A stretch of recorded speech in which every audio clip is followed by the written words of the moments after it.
So the Supreme Court came out with a few decisions recently, and while everyone is talking about the Roe v. Wade decision, I think their decision on New York's gun law is just as relevant. The law they struck down basically required you to give a reason for self-defense in order to obtain a concealed carry permit. This is actually the first time that the courts have made it clear that the right to keep and bear arms is protected beyond just the home and extends to the public square. They did note, however, that there are certain high-security zones that you can ban guns from entering, such as government buildings, for example. They also made it clear that licensing for guns in and of itself is constitutional. But the more important aspect of this is the guidelines they gave to lower courts on deciding future gun cases. The first major takeaway is that they say that the courts shouldn't give deference to legislatures, but instead base their decision on what the Constitution says. Now, this may seem obvious, but the courts do take into account legal precedent, which actually brings us to the second major instruction they give to the lower courts. They require them to assess whether the law is compatible with the types of restrictions traditionally adopted throughout U.S. history. This is very significant as it basically heavily restricts the types of new gun laws that can be introduced. If a restriction is not consistent with the types of restrictions that we have had in the past, then it is very likely to be struck down. This may lead to existing national gun control laws being ruled unconstitutional, particularly the NFA or the National Firearms Act.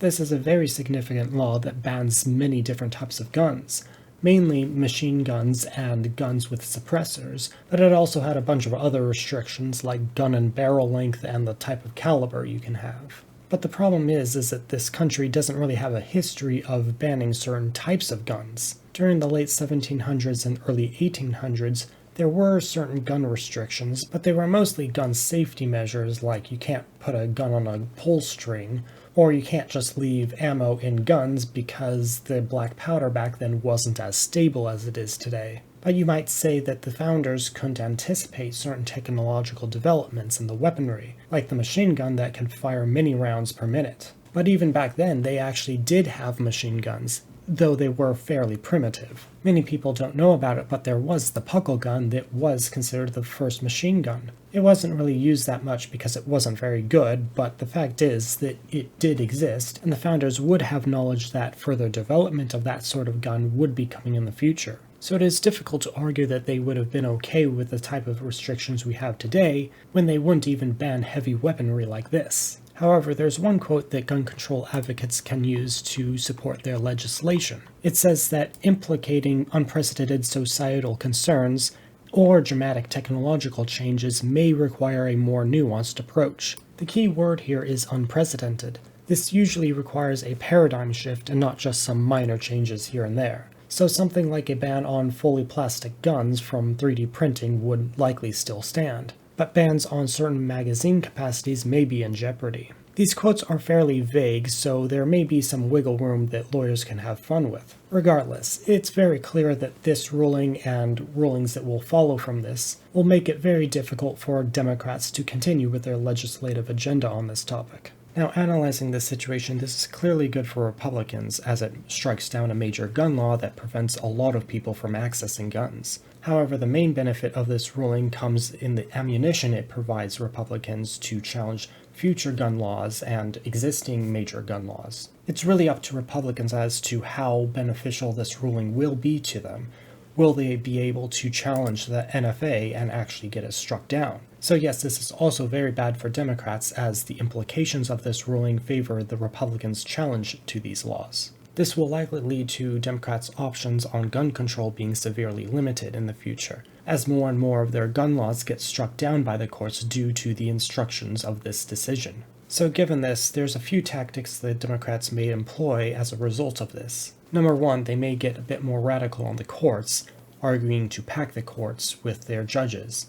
They're already talking about this on the national level, but I don't see them actually going through with it because of moderate Democrats, and I do think they understand that doing so would be a very radical move. If a Democrat packs the court during their term, what's stopping Republicans from doing the same on theirs? And at that point, you're just going to bloat the court with an absurd amount of members. So I think this will remain as a talking point to rile up the base, but they won't actually go through with it. Another way they can limit the amount of guns on the street is by using their administrative power to limit the amount of licenses that are issued. They could essentially do this by having very strict requirements for the issuance of both licenses for guns and licensing for the selling of guns, where if you don't cross your T's and dot your I's, the application is thrown out and you do not get your license. The Biden administration is actually already doing this by having their ATF revoke a bunch of gun dealers' licenses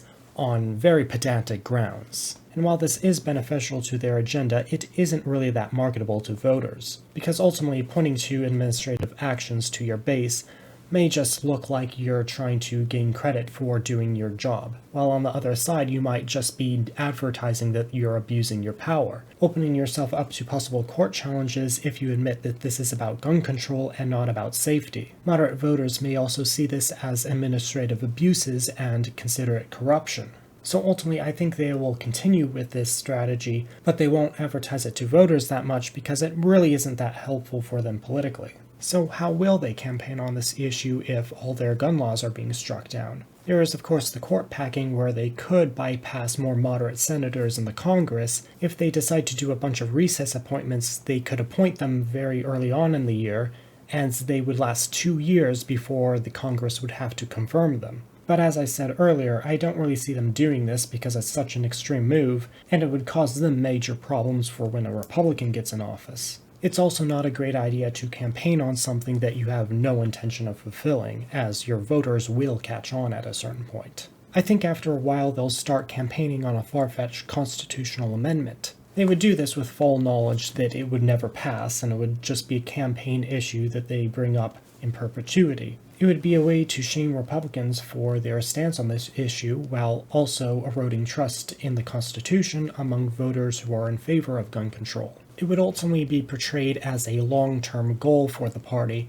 rather than something that is realistic in the short term. But it's also not smart to campaign on something that has very little chance of getting through, as people will understand that that's just rhetoric and not something that will actually occur. Which brings me to the final point I would like to make on this topic. I think the Democrats will actually deprioritize this issue moving forward. Once it's clear that their major legislation on this issue won't be viable in courts, they won't want to highlight something that they are clearly failing at. Bringing up gun control will just remind voters that they're unable to get their agenda passed. Now don't get me wrong, they'll definitely still campaign on this topic, but they'll try to focus on topics that they are more successful at. This will be an issue that they pay lip service to, but they will focus more on other topics, both in their campaign and when they're in office, because they're more likely to get their agenda passed on other issues. Ultimately, the implications of this decision won't be felt for some time. The Republicans still have to challenge other major gun laws, and those court battles can last quite a while.